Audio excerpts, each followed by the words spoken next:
Shalom Jemaat BCS dimanapun kita berada. Mari kita luangkan waktu sejenak untuk merenungkan firman Tuhan pada hari ini. Selamat pagi Bapak Ibu yang dikasihi oleh Kristus. Hari ini kita akan melanjutkan perenungan kita yang diambil dari ucapan bahagia dari Matius 5 ayatnya yang ke-7. Berbahagialah orang yang berbelas kasihan karena mereka akan beroleh belas kasihan. Bapak Ibu yang dikasihi oleh Tuhan, Jakarta sepertinya adalah kota yang tidak pernah tidur. Di sini orang bangun pagi dan pulang larut, mengejar target, memenuhi jadwal, melintasi kemacetan, dan bertahan dalam kerasnya realita. Dalam ritme hidup yang serba cepat dan kompetitif ini, seringkali kita menjadi pribadi yang individualis. Mata kita mudah lelah, hati kita cepat dingin, dan telinga kita menjadi biasa terhadap penderitaan di sekitar kita. Namun Tuhan Yesus berkata, berbahagialah orang yang berbelas kasihan. Ini bukan sekedar dorongan untuk bersikap baik Bapak Ibu, tapi ini adalah sebuah karakter ilahi yang lahir dari hati yang telah disentuh oleh belas kasihan Allah sendiri. Belas kasihan itu bukan sekedar perasaan, tapi respons dari jiwa yang telah mengerti dalam-dalam betapa besar anugerah yang telah dia terima dari Tuhan. Belas kasihan sejati muncul juga bukan dari kehebatan manusia, tapi dari hati yang telah diampuni oleh Allah di dalam Kristus. Kita tidak bisa mengasihi sesama dengan tulus jika kita belum sadar bahwa kita sendiri telah dikasihi saat tidak layak.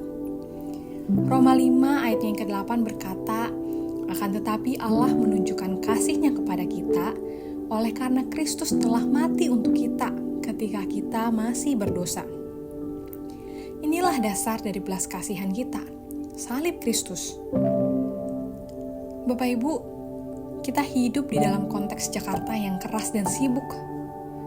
Belas kasihan bisa tampak seperti kemewahan, tapi justru disinilah panggilan kita. Belas kasihan bisa hadir saat kita memilih untuk mendengarkan, bukan hanya membalas. Saat kita mendoakan, bukan menjelekkan.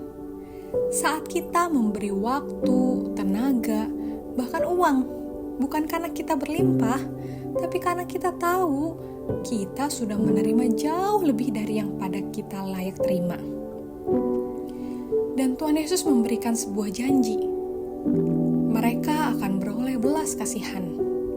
Bukan karena kita membeli belas kasihan Tuhan dengan tindakan kita Bapak Ibu, tapi karena mereka yang hidup dalam belas kasihan menunjukkan bahwa mereka telah menerima dan mengalaminya terlebih dahulu.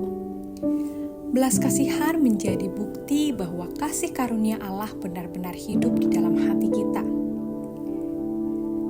Bapak Ibu yang dikasihi oleh Kristus, mampukah kita menjadi saksi belas kasihan Kristus di tengah kota ini?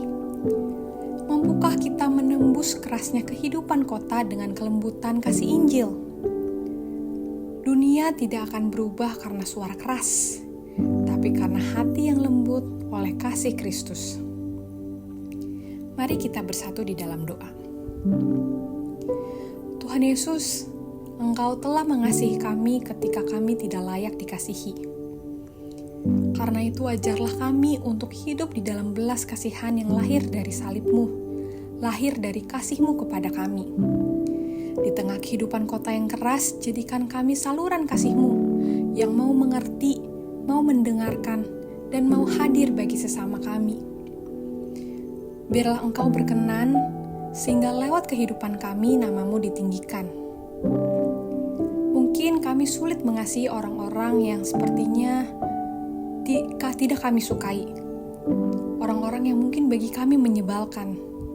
Tapi biarlah belas kasihan Tuhan yang melingkupi kami, sehingga kami bisa tetap menyalurkan belas kasihan itu kepada sesama kami. Kiranya Engkau yang menyertai kami dan memelihara kami. Di dalam nama Tuhan Yesus kami berdoa. Amin.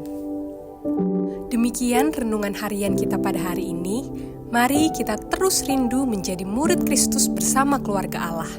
Tuhan Yesus memberkati.